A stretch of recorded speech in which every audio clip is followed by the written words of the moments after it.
Hi friends, स्वागत है आपका किताबें में। दोस्तों, मुझे चांद चाहिए में हम वर्षा के साथ साथ खुद भी रंगमंच और फिल्म इंडस्ट्री की कार्य प्रणाली से परिचित होते जा रहे हैं।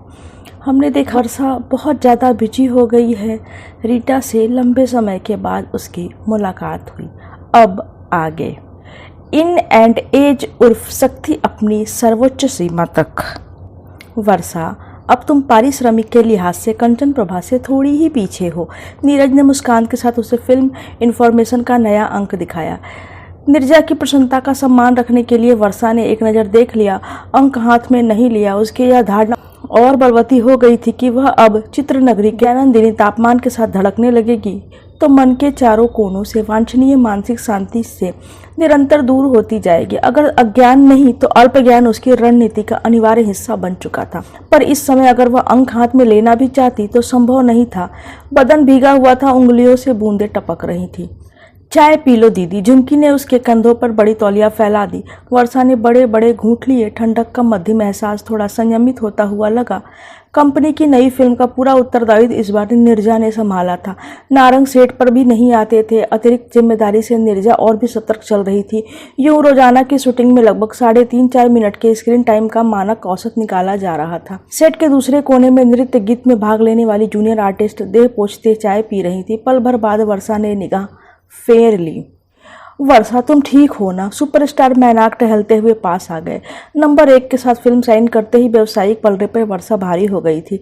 नीरजा ने बताया था कंचन प्रभा ने फीलर छोड़ा था। मैंने कह दिया वर्षा हमारे कैंप में है और इस भूमिका के लिए उपयुक्त है। जी, वर्षा मुस्कुराई। बारिश का काम पहली बार कर रही हूँ इसलिए।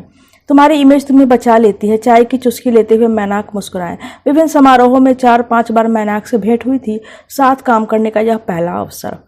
मुख्य सिनेमा के स्टारों के अंक को लेकर वर्षा आशंकित रहती थी, पर मैनाक के साथ अभी तक कोई अप्रिय अनुभव नहीं हुआ था। उनका व्यवहार बराबर शिष्ट और उत्साहवर्धक रहा। समय की पाबंदी में भी वह उससे पीछे नहीं पाए गए। पहले दिन सुबह 6 की शिफ्ट के लिए वर्षा ठीक समय पर पहुंची तो उनकी आसमानी मर्सिडीज बाहर खड़ी थी। मैनाक जी 15 मिनट पहले आ गए थे, अब मेकअप किए तैयार बैठे हैं, नीरज ने मुस्कान के साथ सूचना दी थी। 1 2 3 4 डांस डायरेक्टर पुरुष नर्तकों को रिहर्सल करवाते हुए ताल देने लगे। भीगी मोड़ी पीली साड़ी, बेदर्दी तेरी पिचकारी। गीत के बोल टेप से उभरने लगे। अब दूसरे अंतरा के लिए उसे ठुमकना था। अगर नाट्य विद्यालय में डांस मूवमेंट की क्लास न होती तो क्या नृत्य निर्देशक मेरे ठुमकों को संतोषप्रद पाते, वर्षा ने सोचा। एक सहायक ने रेन मशीन चालू कर दी। दूसरा चारों कोनों पे लगे 4 कैमरों में से एक की जगह बदलने लगा। तुम्हारी हॉलीवुड की फिल्म कब से शुरू हो रही है? मैनाक ने पूछा। 1 हफ्ते बाद। मेरे मित्र निर्माता प्रताप तुमसे मिलेंगे। तारीखों में उनके साथ थोड़ा सहयोग कर सकोगी? मुझे पहला लीडिंग रोल उन्होंने ही दिया था और इससे भी बड़ी बात यह है कि जलील करके नहीं। वर्षा सनसना गई। सुपरस्टार के साथ उसे दूसरी पिक्चर मिल रही है। मैं पूरी तरह एडजस्ट करूंगी। मैं तुम्हारे साथ कंफर्टेबल महसूस करता हूँ। स्टारडम ने तुम्हारी कलात्मक विचारधारा और जीवन शैली में बुनियादी परिवर्तन नहीं किया। वर्षा का जी चाहा उसके पीछे टेप रिकॉर्डर होता, इस बात को टेप पे अंकित करके पांडे को सुनाती। पर यह भी स्पष्ट था कि जिस तरह वर्षा लिख से हटकर है उसी तरह मैनाक भी। नीरजा ने बताया था वह गंभीर प्रकृति के हैं, न अपने घर पार्टियां करते हैं न चाटुकारों को प्रश्रय देते हैं। उनके आसपास सिगरेट का पैकेट और चाय का प्याला थामने के लिए मुसाहिब भी नहीं रहते। वह अपनी बात का काटा जाना भी सहन कर लेते हैं। मैनाक और उनके जैसे लोग स्वीकृति मिलने के बाद अपनी निजी जीवन शैली बनाए रख सकते हैं। जब तक उनकी लोकप्रियता सुरक्षित है तब तक उनकी जीवन शैली सुरक्षित है। हर्ष की क्या खबर है? वर्षा मुस्कुराई। मुक्ति शुरू हो गई है। मैंने उससे कहा था एक बार व्यवस्था की शर्तों पे भीतर घुस जाओ, फिर तुम एक हद तक अपनी पसंद का काम कर सकते हो। उसने नहीं माना। मुझे खुशी है अब उसकी कोशिश कारगर हो रही है। वर्षा ने मन ही मन कहा, आमीन। इन दिनों वर्षा को लग रहा था जिंदगी सुहानी हो गई है। पंकोद्यान में अपेक्षाकृत सन्नाटा था। सैलाब के कारण व्यावसायिक रेटिंग ऊंची हो गई थी और पैलेस ऑफ होप ने उसे कला पक्ष को और सघन बना दिया था। इसके अलावा 2 कारण और थे। सिद्धार्थ के साथ जुड़ा अपराध बहुत धुंधला हो रहा था। उसने सिद्धार्थ को छोटा सा पत्र भेजा था। तुम्हारे निर्माता श्री देसाई आए थे। उनका यह विचार है कि फिल्म की प्रगति में मेरी तारीखों से रुकावट आई है। मैंने उनसे क्षमा याचना करके आगे के लिए सहयोग का आश्वासन दे दिया है। आकाशदीप के अधूरे रह जाने से तुम्हारे करियर पे कैसा असर पड़ेगा यह तुम मुझसे बेहतर जानते हो। कुछ हफ्तों के लिए मुझे देखने की यंत्रणा यदि सह सको तो मेरे ऊपर उपकार करोगे। फिल्म पूरी होने के बाद मेरी छाया भी तुम्हारे ऊपर नहीं पड़ेगी, इस बात का वचन देती हूँ। जो भी तारीख निश्चित करो मीरा के जरिए सूचना भेज देना। मुझे फ़ोन करने के अतिरिक्त संकट से बच जाओगे। शुभकामनाओं के साथ। तीसरी रात को दरवाजे की घंटी बजी। वर्षा को मिलाकर पूरी नारी केंद्र में दूरदर्शन लीन था। इस धारावाहिक ने हर बुधवार की शाम परिवारों को असामाजिक बना दिया था, जिसमें दिल्ली रंगमंच के कई जाने पहचाने चेहरे थे। हेलो, सिद्धार्थ सामने खड़ा था। पहले से दुबला लग रहा था, चेहरे पे हल्का असमंजस। निर्देशक की स्थिति पर उपजने वाली वर्षा की सहानुभूति आज और गहरी हो गई। अत्योर होने के बावजूद उसे स्टार के घर आना ही पड़ता है। दूसरे कमरे में बैठे वर्षा ने टीवी के सामने स्थापित तीनों युवतियों को एक नज़र देखा। नहीं, ठीक है। सिद्धार्थ सामने बैठ गया। आज मैं भी सीरियल देख लेता हूँ। थोड़ी देर बाद कमरा खाली हो गया। झिल्ली और हेमलता भीतर चली गई और कॉफी के प्याले रखकर झुमकी रसोई में। तुम्हारे लिए कोई दुर्भावना मेरे भीतर नहीं है, सिद्धार्थ ने धीमे स्वर में नीचे देखते हुए कहा। आघात अप्रत्याशित था, इसलिए लड़खड़ा गया। पहली निगाह में सिद्धार्थ आज वर्षा को लगभग वैसा ही अजनबी लगा था जैसे शूटिंग के सर्वप्रथम दिन व्यवहार की तकनीकी शब्दावली। उसकी इस स्वीकारोक्ति से दूरी कुछ कम हुई, पर संकोच भरा तनाव बना रहा। उसने पुराने लगाव के ऊपर थोड़ा अचरज भी भीतर जागा। रिश्ते हमारे अंदर किस तरह बदलते हैं, उसने सोचा। अब 2-3 शेड्यूल में आकाशदीप पूरी करना चाहता हूँ। सिद्धार्थ ने एक घूंट लिया। तुम्हारा करीब 15 दिन का काम और होगा। विदेशी फिल्म के बाद कभी भी रख लो, वर्षा ने कहा। सिद्धार्थ कुछ पल चुप रहा, फिर बोला, मैंने तुमसे मिलना नहीं चाहा था, माफ कर देना। वर्षा के मुंह से ठंडी सांस निकली। मैं समझती हूँ। सिद्धार्थ को अचानक खांसी आ गई। तुम्हारी तबीयत ठीक नहीं? ठीक है, सिद्धार्थ रुमाल से मुंह पोंछने लगा। कोई नौकर रख लो, मीरा ने बताया था। कहते कहते वर्षा रुक गई। तुम अकेले घुटते जा रहे हो, जोड़ना ठीक नहीं लगा। सब तुम्हारी तरह खुशकिस्मत नहीं होते। सिद्धार्थ थोड़ा सा मुस्कुराया। यह शाम की पहली मुस्कान थी। मतलब झुमकी जैसे कोई कहाँ मिलेगा। वर्षा भी मुस्कुरा दी। दूसरा कारण था हर्ष के कड़वे और क्रोधी चेहरे पर निर्मल मुस्कान। 4 रीलें तैयार थी, जिसने भी देखी विभोर हो रहा था। वितरक मेघानी कुछ हफ्तों के लिए विदेश गए हुए थे। उनके वापस लौटते ही बड़े शेड्यूल की तैयारी हो रही थी। हर्ष और एंड्री का आग्रह था एक लंबे शेड्यूल में फिल्म पूरी कर ली जाए। स्क्रीन जैसे ट्रेंड पेपर में हर्ष और एंड्री की तस्वीरों के साथ विलक्षण ध्वजाधारियों के पुनः प्रवेश पर तुर्यनाद शीर्षक से लंबा लेख छपा था। समकालीन मुख्यधारा सिनेमा मारधाड़ और अश्रु सिंचित भावुकता के दलदल में भटक गया है और कला सिनेमा कोरे रूप बंद और वायवी बुद्धि विलास में। एंड्री ने कहा था, मेरी मान्यता है कि माध्यम को सशक्त कल्पनाशील व्यवहार के साथ मर्मस्पर्शी कहानी को फिल्माने से ही हम दर्शक को सिनेमा घर तक ला पाने में सफल हो सकते हैं। प्रभात, राजकमल, बिमल राय और गुरुदत्त रुखी विरासत हमें याद रखनी चाहिए। आइए पांडे जी, हर्ष ने मुस्कान के साथ पांडे के अभिवादन का उत्तर दिया। इस शुभ अवसर पर आप उपस्थित है, यह खुशी की बात है। पांडे का ऐसा विभोर रूप वर्षा को कम ही देखने को मिलता था। पांडे ने अनुबंध पत्र वर्षा के सामने रख दिया। हमारे यहाँ स्टार की अल्टीमेट अभिलाषा होती है डबल रोल। फिल्म के लगभग हर फ्रेम में वह उपस्थित होता है। विज्ञापन में उसका नाम फिल्म के नाम से ऊपर रहता है। आखिरकार हमारा नाम अब इज एंड एज जैसी जादुई शब्दावली के साथ जुड़ रहा है। स्टारडम की अंतिम कसौटी और अंतिम स्वीकृति। वर्षा विशिष्ट, इज एंड एज, राधा और सीता। डबल रोल आत्मरति की पुष्पशैया है, हर्ष ने उसे छेड़ा। वर्षा मुस्कुरा दी। पिछले दिनों निर्माता से बात हो गई थी। इस फिल्म में उसका पारिश्रमिक कंचन प्रभा के बराबर था। हर्ष जी, आप अपने हाथ से मैडम को बॉल पेन देंगे? हर्ष ने विनम्र भाव से वर्षा के सामने बॉल पेन प्रस्तुत किया। वर्षा ने मुस्कान के साथ हस्ताक्षर कर दिए। पांडे ने दोनों प्रतियां ब्रीफ केस में रख ली। हर्ष जी, आपसे एक अनुरोध है। पांडे बोले, आपका काम भी मैं देखूं?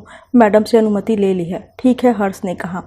मुक्ति के रिलीज से पहले आप कोई फिल्म साइन करना चाहेंगे? हर्ष ने कुछ सोचा। जब इतनी प्रतीक्षा की है तो थोड़ी और सही। यह बात तो ठीक है। कुछ हिचक्कर पांडे बोले, वैसे साइन करने के भी फायदे हैं। सक्रिय कलाकार के रूप में मार्केट में नाम रहता है। पारिश्रमिक अभी जरूर कम मिलेगा। पल भर मौन रहा। जब मैंने इतना जुआ खेला है तो थोड़ा और सही। पांडे ने हंसकर अभिवादन किया और चले गए। क्या लिख रहे हो? थोड़ी देर बाद वर्षा नहाकर निकली तो हर्ष उसके कमरे में कारपेट पे बैठा पैड पे झुका हुआ था। बगल में एस्ट्रे पे सिगरेट और कॉफी का प्याला। बुद्धू बक्से से चिपके नारी केंद्र अब अकेले कमरे में वर्षा हर्ष के रहने से संकुचित नहीं होता था। झुमकी का रुख शुरू से ठीक था। झिल्ली हेमलता थोड़ा शर्माने के बाद सहज हो गई थी। मुक्ति के बाद वर्षा हर्ष कंबाइन की स्थापना हो जाएगी। हर्ष ने कहा, इस बैनर की पहली फिल्म होगी महानगर में प्रेम। यह मुंबई की आपाधापी में नौकरी पेशा वयस्क स्थित पुरुष की प्रेम कथा होगी। दोनों अपने अपने कैरियर में समान समान रूप से महत्वाकांक्षी हैं और दोनों का कैरियर ही खलनायक का काम करता है। वे मिलना चाहते हैं, भावनात्मक प्रतिबद्धता में आगे बढ़ना चाहते हैं, पर पेशेवर प्रतिबद्धता आड़े आती है। पुरुष स्त्री को अपनी नौकरी अपेक्षा के हल्के ढंग से लेने की सलाह देता है, जिससे संघर्ष गहरा हो जाता है। आगे चलकर विडंबना यह होती है कि स्त्री को ऊंची पदोन्नति मिलती है पर पुरुष को नहीं, जबकि उसे ऐसा होने का पूरा विश्वास था। अकेलेपन और दफ्तरी यांत्रिकता से थक कर वह अपने भग्न अह पर काबू पाकर आखिरकार पुरुष स्त्री के पास वापस लौटता है। पल भर दोनों की दृष्टि मिली रही, फिर दोनों हल्के से मुस्कुराए। यह हमारी ही कहानी है, वर्षा ने सोचा। पिक्चर में पृष्ठभूमि में एक गाना होगा जो शुरू में महानगरीय प्रतीकों, ठसाठस भरी लोकल, चर्च गेट स्टेशन, लाल बत्ती, हाउसफुल बोर्ड इत्यादि सुपरपोज क्रेडिट टाइटल्स के साथ चलेगा। या फिल्म के अंत में दोहराया जाएगा जब नायिका शादी के प्रस्ताव पे हाँ करेगी। निर्देशक एंड्री का होगा। छोटा सा मौन रहा। तुमने देखा है फिल्में यहाँ समितियों द्वारा बनती हैं। फिल्म की लागत में जिसका जितना योग होता है उसी के हिसाब से उसकी दखल अंदाजी भी होती है। निर्माता, उसके परिवार के लोग, उसके घनिष्ठ मित्र, वितरक, नायक और नायिका फिल्म को कहाँ से कहाँ ले जाते हैं तुम जानती हो। मेरी मान्यता है कि फिल्म सही मायनों में किसी एक सपने की ताबीर होती है और हमारे बैनर की फिल्म ऐसी ही होगी। हर्ष का दृष्टिकोण वर्षा को अव्यवहारिक नहीं लगा। यहाँ यूनिट में सबसे महत्वपूर्ण व्यक्ति नायक था, फिर नायिका। अगर ये दोनों निर्माता भी हों तो वह स्थिति वस्तुतः इच्छा शक्ति अपनी सर्वोच्च सीमा तक को चरितार्थ करती थी। आज वर्षा के सामने पूरी तरह खुलासा हुआ कि हर्ष की मुक्ति के सामने अनेक प्रस्तावों को नकारता गया है।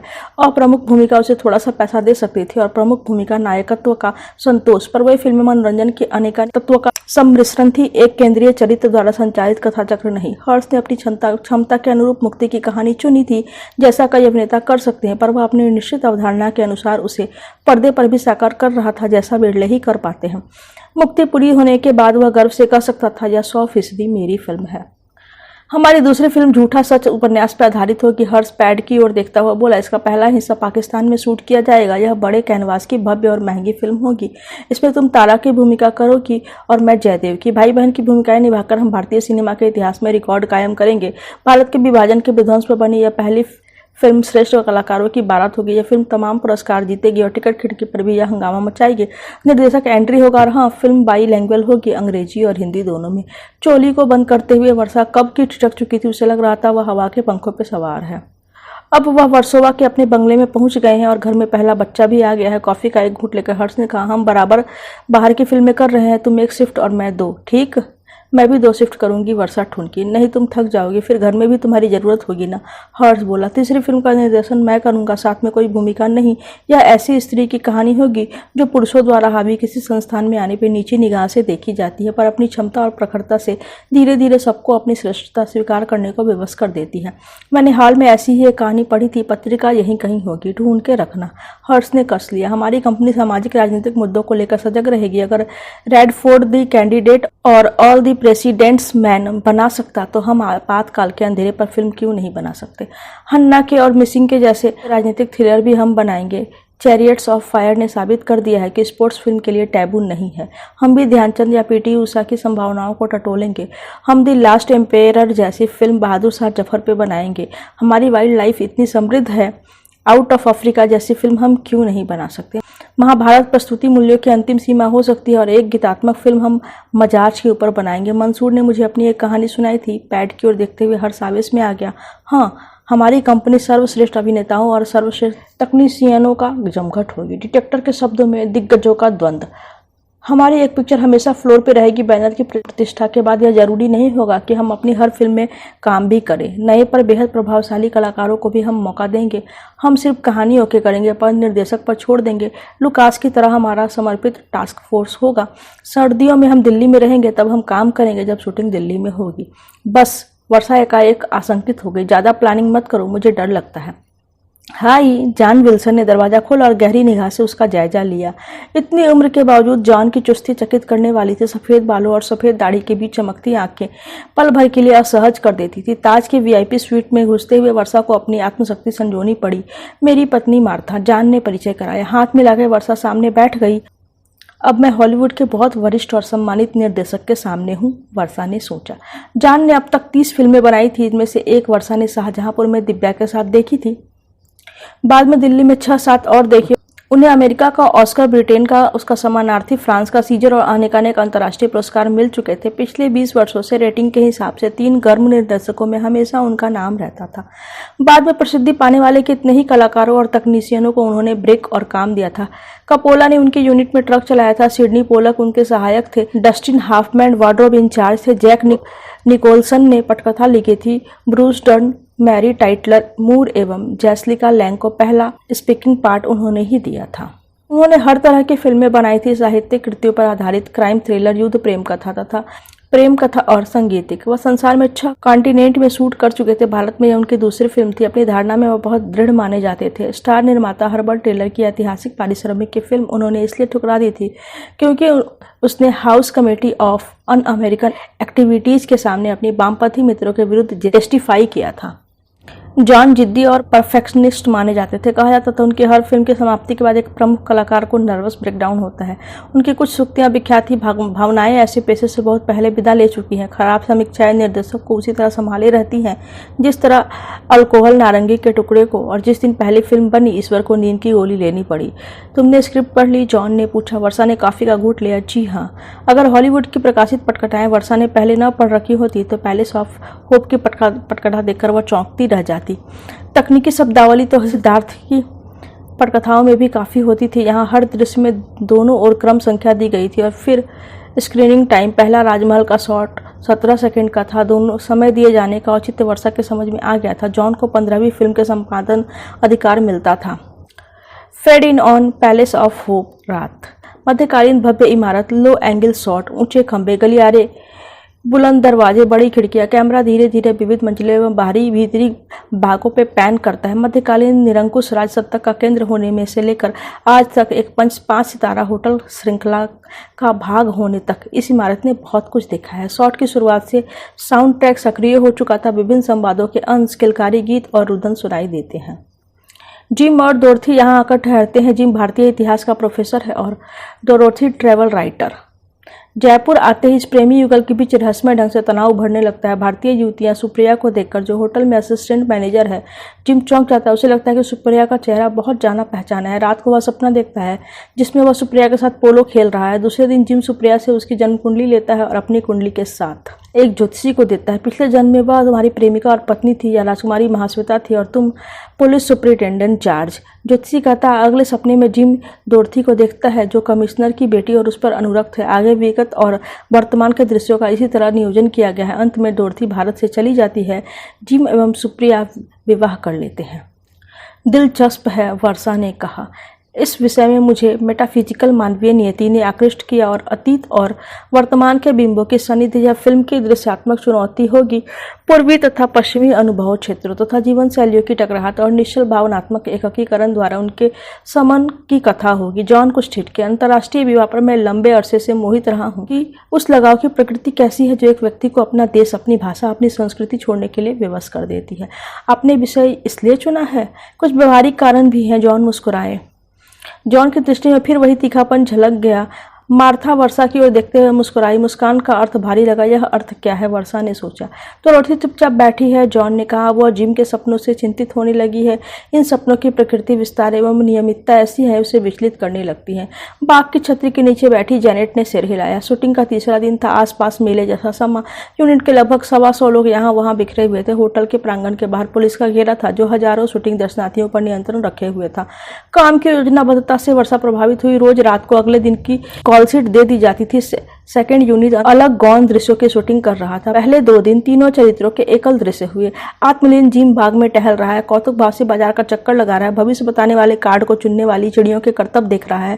तो रोटी गुमसुम बालकनी में बैठी है, टेनिस खेल रही है। एक भारतीय लड़की से सुहाग चिन्हों के महत्व को समझ रही है। सुप्रिया अपने कार्यालय में निर्देश दे रही है। होटल में जहां तहां निगरानी कर रही है। रसोई में खाद्य पदार्थों की गुणवत्ता परख रही है।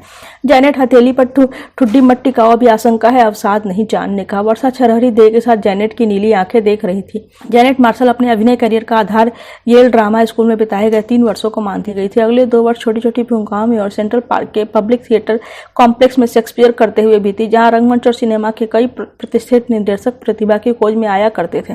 जेनेट पारंपरिक अर्थों में लावण्यमयी नहीं थी, लेकिन दर्शक समुदाय के लिए उसके मोह का कारण बनी उसकी व्यक्तित्व की समृद्ध जटिलता। जब उसने हर नई फिल्म में अपनी क्षमता की नई सतह उजागर की, जॉन क्रॉफोर्ड या लाना टर्नर जैसी पुराने फैशन की स्टार बनने में उसकी रुचि नहीं थी। उन्होंने जिंदगी भर एक ही पात्र के असीम रूपांतरण पेश किए। वह उस किस्मत की अभिनेत्री थी जो अपने चरित्र में अपने आप को इस सीमा तक समाहित कर लेती है कि उसकी अपनी पहचान और दुष्कर होती जाए। कुछ दशक पहले के हॉलीवुड में मैं कदम भी नहीं रखती जब स्टूडियो कलाकारों की व्यावसायिक तथा व्यक्तिगत जिंदगी पर सख्त नियंत्रण रखते थे। उसने कहा था, स्टार के सार्वजनिक संपत्ति होने की अवधारणा कि वह कट्टर विरोधी थे और अपनी निजी जिंदगी में अतिक्रमण उसके बर्दाश्त से बाहर था। स्टार की उपाधि का वह स्वागत नहीं करती थी, लेकिन इतना समझने की सहज बुद्धि उसमें थी कि बॉक्स ऑफिस प्रभाव के अनुपात से कलाकार के चुनाव को आज़ादी मिल जाती है। जेनेट ने अभी तक ऐसी कोई फिल्म नहीं की थी जो मानवीय व्यवहार में नई अंतर्दृष्टि न देती हो। उसकी हर फिल्म नारी मानसिकता को किसी महत्व पक्ष का गहन परीक्षण करती थी। बॉब, तुम उस पेड़ के पीछे से आते हो, जॉन ने इशारा किया। रॉबर्ट ने सिर हिलाया। कंपोज करो पीटर, इमेज शार्प है, दोनों बराबर के प्रेफरेंस में। सिनेमेटोग्राफर ने सिर हिलाया। पैनाविजन का ब्लेंड बॉडी वाला कैमरा पहली बार वर्षा देख रही थी। इसमें फॉरवर्ड रिवर्स मोटर थी, स्पीड वेरिएशन था और कैमरे के भीतर ही कलर करेक्शन हो जाता था। कलाकारों के पास ट्रांसमीटर लगे मिनी माइक्रोफोन्स थे जिसमें संवाद अहाते में खड़ी साउंड वैन में रिकॉर्ड होते थे। वहां मिक्सर लगा हुआ था और पायलट ट्रैक मिक्स्ड होकर निकलता था। इस तरह अपेक्षाकृत शांत वातावरण वाले दृश्यों में डबिंग की जरूरत नहीं थी। आओ रिहर्सल करें, जॉन ने कहा। रॉबर्ट और जेनेट के साथ साथ यह पहली फिल्म थी।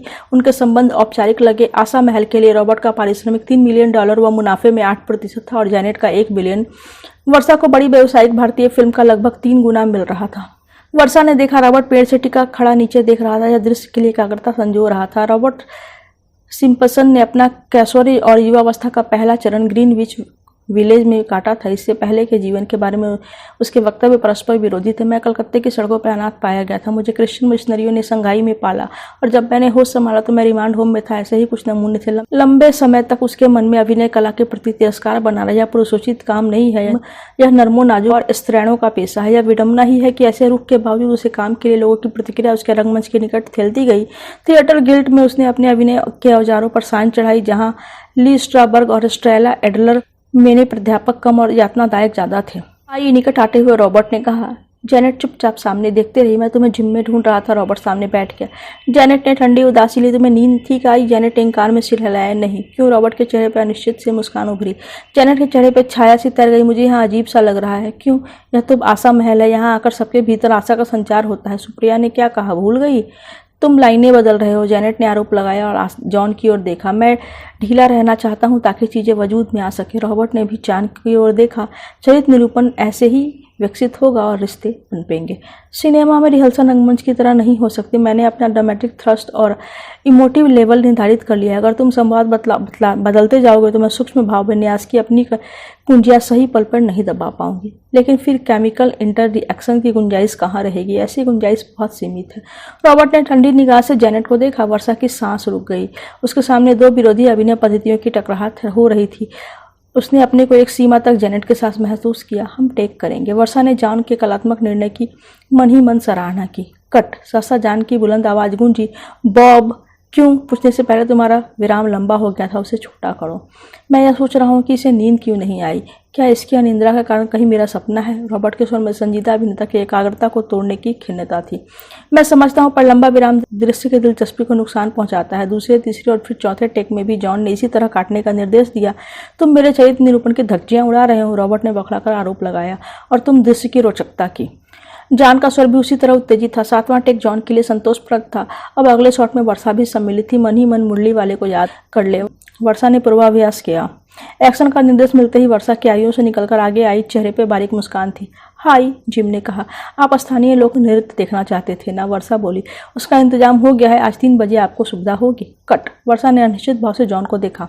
तुम्हारी इस तीन सूत मुस्कान का क्या मतलब है? जॉन का स्वर कुर्त था। मैं चरित्र में हल्का सा मिस्टीरियस टच चाहती हूँ। अगला दृश्य जिम का ड्रीम सीक्वेंस है जिसमें राजकुमारी ऐसी ही मोनालिजा मुस्कान के साथ दिखाई देती है। वर्षा ने तमाम निगाहें अपने ऊपर महसूस करते हुए स्पष्टीकरण दिया। वैसे भी सुप्रिया हॉस्पिटलिटी इंडस्ट्री से है और ऐसी मुस्कान उसकी जॉब डेफिनेशन का हिस्सा है। और तब पल भर ठहरकर जॉन ने अजीब हरकत की। तुम्हारा क्या ख्याल है? स्क्रिप्ट गर्ल जूली ने उससे पूछा। वर्षा का चेहरा तमतमा गया। गहरे मौन में उसे अपनी आवाज़ सुनाई दी। जहाँ तक मेरा ख्याल है इस फिल्म के डायरेक्टर आप हैं। सप्ताह के अंत तक तनाव तीव्र हो गया। उसके कई आयाम थे। जैनेट और रॉबर्ट के बीच, जॉन और जैनेट के बीच, वर्षा और रॉबर्ट के बीच, वर्षा और जॉन के बीच, जॉन और रॉबर्ट के बीच। पहले हफ्ते ही फिल्म शेड्यूल पिछड़ गया। स्टूडियो से नाराजगी भरे टॉलेक्स आने लगे। वर्षा की छोटी सी मुस्कान जॉन ने फिलहाल स्वीकार कर ली थी, पर चेतावनी दी थी, मैं रसेज देकर अंतिम निर्णय लूंगा। वर्षा ने अपने चरित्र में बहुत श्रम किया था। अतीत और वर्तमान के दोनों पक्षों में अपने चरित्र का तारतम्य बनाए रखने के लिए मैनरिज्म तथा दृश्यात्मक निरंतरता में कुछ एक प्रतीत निर्धारित किए थे।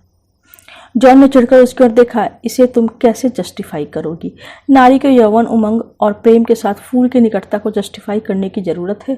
अगर ऐसा करना ही हो तो इसे श्रेय दृश्य की मूल भावना अपेक्षाकृत प्रकट होती है और पांचवें दृश्य की मूल भावना उल्लास, सौंदर्य बोधित दृश्य से राजकुमारी और होटल के वरिष्ठ कर्मचारी दोनों की पुष्प पर आसक्ति वाजिब है। मैं रोमांटिक नहीं होना चाहता। यह सिर्फ मेरे परिष्कृत चरित्र का डिटेल, जैसे नवे दृश्य में सितार जैसी ऐसी चीजें चरित्र के यथार्थपरक ढांचे को भरा पूरा बनाती हैं। जॉन ने सरसरी नज़र से दृश्य देखा, फिर कहा, अच्छा अभी तुम इसे अपने भौतिक विचार को कार्य रूप में बदल लो। मैं रसेज देखकर आखिरी फैसला लूंगा। ऐसा लगता था रसेज आने के बाद मेरे सारे दृश्यों को रीशूट किया जाएगा, वर्षा ने शाम को जैनेट से कहा। दूसरी बार वर्षा का कल्पनाशील विचार सुनने के बाद जॉन ने घूर कर उसकी ओर देखा। मैं डायरेक्टर्स गिल्ड अमेरिका को तुम्हारे मेंबरशिप कार्ड का ऑर्डर देता हूँ। उसके आने के बाद ही इस दृश्य को शूट करेंगे। लंच के समय वर्षा जैनेट से गप्पे लड़ा रही थी जब पास से निकलती हुई मार्था एकाएक ठिठक गई। वर्षा ने अपनी साड़ी पर पिन से गोल्ड का कृत्रिम कार्ड लगा रखा था। मार्था हंसते हंसते दोहरी हो गई, फिर हाथ पकड़कर जॉन को खींच लाई। जॉन ने गंभीर भाव से एक नज़र कार्ड पर डाली, फिर वर्षा को देखा। ठीक है, जब तुम मेरे बराबर हो ही गई हो तो उस दृश्य को आज ही शूट कर लेंगे। वर्षा ने स्टारों के असीमित व्यवहार, उस श्रृंखलता की अनेक मिसालें पढ़ और देख रखी थी। पांचवें दिन जानकारी को और धार मिल गई। जॉन से झड़प के बाद रॉबर्ट अपने स्वीट में चला गया। 4 बजे तक वह 28 मार्टिनो पी चुका था। फिर लंच के बाद 7 बोतल वाइन। कई बुलावे के बाद जब वह आखिरकार शॉट के लिए आया तो उसे दृश्य की लाइटिंग पसंद नहीं आई। यह मुझे अपनी एक पुरानी फिल्म के एक दृश्य की याद दिलाती है। आगे से मैं याद रखूंगा कि तुम्हारी न सिर्फ टेक्निकल याददाश्त बहुत अच्छी है बल्कि तुम प्रकाश योजना के भी विशेषज्ञ हो, जॉन ने व्यंग किया। रात को वर्षा जूली के साथ एक गिलास बियर बार पीने में गई तो रॉबर्ट स्टूल पे बैठा विस्की पी रहा था। एक रोगी दिल बदलाने के लिए सर्जन के पास गया। जूली उसे हॉलीवुड एजेंट का लतीफा सुना रही थी। मैं तुम्हें चुनने का अवसर देता हूँ, सर्जन बोला। मेरे पास 25 साल के पहलवान का दिल है और 60 साल के हॉलीवुड एजेंट का। बोलो कौन सा लगा दूं? रोगी ने जवाब दिया, एजेंट का ठीक रहेगा। तुम्हारा दिमाग तो नहीं चल गया? युवा और अत्यंत बलिष्ठ स्वर्ण पदक विजेता के सामने तुम एक बुढ़े के दिल को तरजीह दे रहे हो? क्यों? मैं एजेंट का दिल चाहता हूँ क्योंकि उसका कभी इस्तेमाल नहीं हुआ। वर्षा हंसने लगी। वर्षा, जूली फोन सुनने के लिए उठी तो रॉबर्ट ने बगल के स्टूल की ओर संकेत किया। वर्षा निकट आई। तुम मन ही मन मुझे गाली दे रही हो ना? हाँ। वर्षा स्टूल पे बैठ गई। जानती हो आज सुबह क्या हुआ? वर्षा ने सवालिया निगाह से देखा। मैंने न्यूयॉर्क अपनी भूतपूर्व पत्नी को फ़ोन किया। मैं अपने बेटे से बात करना चाहता था पर उस चुड़ैल ने उसे लाइन पे नहीं आने दिया। रॉबर्ट ने सिगरेट सुलगाया। फिर मैंने दूसरी भूतपूर्व पत्नी को शिकागो फ़ोन किया। मैं अपनी बेटी से बात करना चाहता था पर वह घर पर नहीं थी। जॉन के साथ हुए झगड़े के पीछे यह कारण भी था। वर्षा ने गहरी सांस ली। तुम्हें पता है मेरी ज़्यादातर कमाई एलिमनी में जा रही है। मेरा स्टारडम कितना और चलेगा? मैं क्या कह सकती हूँ, ज़्यादा से ज़्यादा 1 साल। गहरी कलात्मक फिल्में बहुत कम हो गई हैं। साइंस फिक्शन और कॉमिक बुक पिक्चर्स में मेरी दिलचस्पी नहीं। फिर यह माना जाता है कि यह साथ काम करने के लिए मैं आदर्श नहीं। इसमें गलत क्या है? वर्षा ने हल्की मुस्कान से टिप्पणी की। मैं अपना प्रतिशोध ले रहा हूँ। हॉलीवुड में मैंने शुरू में बहुत अपमान सहा था। मेरी पहली फिल्म के लिए उन्होंने मेरा स्क्रीन टेस्ट लिया था। उसके व्यवहार मेरे लिए ऐसा था जैसे मैं ब्रॉडवे का स्टार नहीं, लॉस एंजल्स का स्ट्रगलर हूँ। विभिन्न निर्माता निर्देशकों के यहाँ नए नए कृति कमियों को वर्षा ने भी देखा था। अपनी आकांक्षा, उसकी तीव्रता और गहराई, पूर्वगत उतावली और अपने बारे में उसकी धारणा देखकर वर्षा खासी शर्मिंदी और मलिन हुई थी। तुम्हें अपना रोल पसंद है? रॉबर्ट ने पूछा। हाँ। तुम्हारा और जेनेट का रोल अच्छा है, मेरा नहीं। संवाद भी बदरंग है। मुझे तो तुम्हारा रोल खासा आकर्षक लगता है। पढ़ने पे मुझे भी लगा था, पर करने में नहीं। हो सकता है यह जॉन की पद्धति का नतीजा हो। ऐसा ही होगा, वर्षा मुस्कुराई। इस पद्धति से अगर 7 सुमराई भी बनाई जाएगी तो डटी हैरी लगने लगेगी। रॉबर्ट हंसा, फिर नया पैक बनाने लगा। एक घूंट लेकर बोला, तुम भी थिएटर में थी, तुम्हें उन दिनों को याद नहीं आती? बहुत आती है। मैं भी न्यूयॉर्क में संतुष्ट था, पर पैसे की कमी थी। मैं भी दिल्ली में संतुष्ट थी, पर पैसे की कमी थी। वर्षा ने सोचा, कैरियर के इस मोड़ पर मेरी चिंता बढ़ गई है। पता नहीं होगा मेरे साथ कितना तामझाम है। वर्षा को पता था 2 भूतपूर्व पत्नियों और 3 बच्चे तो थे ही। उसकी एक भूतपूर्व प्रेमिका ने भी अदालत में ऊंची राशि के हर जाने का दावा कर रखा था। उसका आरोप था कि उसके शिशु का पिता रॉबर्ट है। बेवर्ली हिल्स के बंगले में 1 दर्जन मुलाजिम थे। थोड़ी देर के बाद वर्षा अपने बिस्तर पे सोच रही थी। कुछ जीना अवसाद, थोड़ा गुनगुना पछतावा और अपने आप पे संदेह। आयु के एक पड़ाव तक पहुंचने पर संवेदनशील व्यक्तियों का एक वर्ग भीतरी कालीपन और हल्के आक्रोश और बेचैन करने वाली अर्थहीनता से जूझने लगता है। वर्षा, तुम ईश्वर में विश्वास करती हो? जेनेट ने पूछा। थोड़ी देर पहले दरवाजा की घंटी बजी। वर्षा को नींद आ गई थी। जेनेट ने आग्रह से पूछने के बाद भी उसने सच नहीं कहा। कारण यह था कि जेनेट उसका ध्यान रखती थी और देर रात को जागते हुए पहली बार आई थी। हाँ। जैक डैनियल का घूंट लेकर वह उसने फिर पूछा, तुम्हें मानसिक शांति मिली है? उतनी नहीं जितना मैं चाहती हूँ। तुम गीता पढ़ती हो? कभी कभी। मैंने कुछ साल पहले पढ़ी थी। कुछ पल चुप थी। जब मैं मिक्स से अलग हुई तो बहुत बेचैन थी। मुझे मनुष्य योनि और पुनर्जन्म की अवधारणा दिलचस्प लगी, क्योंकि इसके में मानवीय मूल्यों पर आस्था बनी रहती है। मिक प्रकरण के बारे में वर्षा ने पढ़ा था। उसे कौतुक हुआ कि इन लोगों के कलात्मक और निजी जीवन के बारे में बहुत कुछ जानती है, पर ये लोग उसके बारे में लगभग कुछ नहीं जानते। अब मैं वाइल्ड लाइफ इकोलॉजी के लिए भी काम करना चाहती हूँ, जेनेट ने कहा। कुछ महीने में दक्षिण पूर्व एशिया में ही रहूंगी। काठमांडू और तिब्बत भी जाऊंगी। तुम्हारी अगली फिल्म कब शुरू होगी? अगले साल। इस साल मैं अब आराम करूंगी। वर्षा को थोड़ी सी ईर्ष्या हुई। इतना ऊंचा पारिश्रमिक साथ में बहुत तनाव लेके आता है, पर सुविधा बहुत दे जाता है। आज मैं बहुत बेचैन हूँ, एकाएक जेनेट बोली। अकेली नहीं होना चाहती थी, यहाँ सो सकती हूँ। जरूर। वर्षा समझ गई जेनेट कैसे खतरे से बचना चाहती थी। 2 वर्ष पहले आत्महत्या का प्रयास कर चुकी। 2 झटकों में वस्त्र विसर्जन करके जेनेट चादर तले घुस गई। वर्षा ने पहले झटके की शुरुआत के साथ मुंह फेर लिया था। तुम ऐसे ही सोती हो? जेनेट ने सहज भाव से उसके लुंगी कुर्ते की ओर संकेत किया। वर्षा ने भोलेपन के अभिनय के साथ हामी में सिर हिलाया। संयुक्त परिवार में बड़े होने से हम लोगों की आदतें मनोरंजक हो जाती हैं। अपनी मुस्कान दबाते हुए वर्षा को याद आया कि गार्दे के अनुसार धरती पे आदमी का अस्तित्व असमान धानीय तनावों के बीच उलझा है। कि गर्दे को मालूम नहीं था, पर वह मूवी स्टारों की बात कर रहा था। चीयर्स। बैंक्वेट हॉल में फेयरवेल पार्टी चल रही थी। फिल्म के शेड्यूल 1 महीने पिछड़ गया था। फिल्म थोड़ी ओवर बजट हो गई थी, पर जान और पूरी यूनिट प्रमुदित थी। वर्षा, तुम्हें मुझसे उतनी नफरत है ना जितनी द ग्रेट डिटेक्टर देखने के बाद हिटलर को चैपलिन से हो गई थी? जॉन ने मुस्कुराकर पूछा। बेशक। वर्षा भी मुस्कुराई। 6वें हफ्ते से जॉन के साथ संबंध सुधरने लगे थे। साथ में मार्था ने बतलाया था, अभिनेताओं को साधने की यह जॉन की पद्धति है। तुम जॉन के मुकाबले डटकर खड़ी हो गई, इसलिए मैंने तुमसे कुछ नहीं कहा। यह पद्धति किस तरह के लोगों के साथ सही होगी, वर्षा को नहीं मालूम था। 6ठे हफ्ते में उसे मालूम हुआ कि उसके बारे में जॉन का वास्तविक मत क्या है। लाइफ के प्रतिनिधि से जॉन ने कहा था, अपनी उम्र और अनुभव से मैंने वर्षा वशिष्ठ को डराने की कोशिश की थी, पर सींगे उठाए सांड की तरह उसने मुझ पर कलात्मक हमला बोल दिया। वर्षा अपने चरित्र को उसके सारे संभावित विस्तारों में ढूंढती है। उबाऊ होने के बावजूद इस पर पूरा ध्यान देती है, क्योंकि तभी चुनाव करते समय आपको मालूम हो सकता है कि आपने सारे विकल्प टटोल लिए हैं या नहीं। अभ्यास किए बिना आप विषय को नहीं जान सकते और वह वास्तविक नहीं लगेगा। समर्पित अभिनेता को शारीरिक और मानसिक रूप से चरित्र बन जाना होता है। वर्षा वशिष्ठ ऐसी ही समर्पित अभिनेत्री है। फिल्म भ्रांति है, लेकिन वर्षा का कला कौतूहल उसे बनावटी नहीं रहने देता। एक्टिंग उसके लिए ऑर्गेनिज्म है। वर्षा स्तब्ध रह गई। अगर यह बात कुछ पहले मालूम हो जाती तो वह न सिर्फ अनावश्यक तनाव से बची रहती, बल्कि उसका प्रदर्शन भी कुछ बेहतर होता। मार्था उससे सहमत नहीं थी। जॉन अपने आप को और सभी प्रमुख कलाकारों को शूटिंग के दौरान कगार पर रखता है। इसके नतीजे हमेशा संतोषजनक ही निकले हैं। हॉलीवुड के लोगों की मानसिकता से वर्षा को थोड़ा परिचय हो गया था। उसे अक्सर अचरज होता कि इन्हें मनोचिकित्सक की ऐसी जरूरत क्यों पड़ती है। अब अचरज इस बात पर हुआ कि इतने अरसे तक पागल खाने से बाहर कैसे हैं। जॉन की कितनी खुशी है कि तुम्हारी मनहूस शक्ल अब मुझे नहीं देखनी पड़ेगी, रॉबर्ट ने कहा। जॉन हंसे। मुझे भी तुमसे कम खुशी नहीं है। रॉबर्ट के साथ वर्षा का संबंध परवर्ती सप्ताहों में बेहतर हो गए थे। इसका एक मनोरंजक परिणाम यह निकला कि उसने वर्षा के साथ फ्लर्ट करना शुरू कर दिया। वर्षा, अगर तुम एक रहस्यमयी युवती हो तो मुझे एक ऐसे जीवधारी पसंद है जिन्हें पूरी परिभाषित करना मुश्किल हो। धन्यवाद। वर्षा ने अपनी मोनालिसा मुस्कान निकाली। शाम का क्या प्रोग्राम है? गीता पढ़ूंगी। तुम्हारी संस्कृत का एक और गौरव ग्रंथ है, वह क्यों नहीं? मेरा रुझान चौथे पुरुषार्थ में है। कभी कभी पहले का भी अभ्यास कर लेना चाहिए। वह उम्र के हिसाब से मेरे अनुकूल नहीं है। अच्छा, अभी तुम्हारी उम्र क्या है? उतनी ही जितनी भारतीय संस्कृति। ऐसे शाब्दिक द्वंद्व के बीच रॉबर्ट खिलाड़ी भावना से हंसता। पैलेस ऑफ होप में 3रे हफ्ते से नर्वस बैकग्राउंड का वास्तविक उम्मीदवार जॉन ने रॉबर्ट को बनाना चाहा था, पर कुछ दिन बाद रॉबर्ट ने सामना किया, पर फिर हथियार डालकर सेट पे अपने चरित्र के अर्थ को ढूंढना बंद कर दिया। तुम्हारा क्या कार्यक्रम है? वर्षा ने पूछा। कल मैं LA के लिए रवाना होना चाहता हूँ, जॉन मुस्कुराया। To my city which has to be seen to be disbelieved. Champagne का प्याला लिए वर्षा बाहर आ गई। तरणताल की सुगबुगाहट सतह पर चांदनी का वर्क लगा हुआ था। आसपास शांति थी। उद्यान से आते हुए निर्मल झोंकों में फूलों की गंध बसी हुई थी। तुम यहीं बैठी हो? पीछे से जेनेट का स्वर सुनाई दिया। जेनेट के साथ अच्छी मित्रता और आपसी समझदारी विकसित हो गई थी। सच्चाई यह थी कि अगर जेनेट न होती तो वर्षा लोकेशन पे बहुत अलग थलग पड़ जाती। वर्षा, मैं अगले महीने मुंबई आऊंगी। जेनेट बगल की कुर्सी खींचकर बैठ गई थी। मैं इंतजार करूंगी। कुछ क्षण चुप्पी चाहिए रही। जेनेट ने पहली फिल्म उसे चाणक्य में रीटा के साथ देखी थी। उसके सामर्थ्य के प्रति मन में सम्मान जगा था। तब क्या वह कल्पना कर सकती थी कि सुल्तानगंज की शिल्पी आज के इस मुकाम तक पहुंचेगी? जिंदगी असीम संभावनाओं से भरी है, वर्षा ने सोचा। तभी पीछे आहट हुई। वर्षा जी, अभी अभी आपके लिए एक मुंबई से फोन आया था। वंदना भवलाकर का।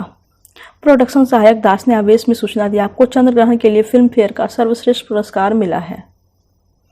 वर्षा को पुरस्कार तो मिल रहा है, आगे के बारे में अगले अंक में जानेंगे। बाय।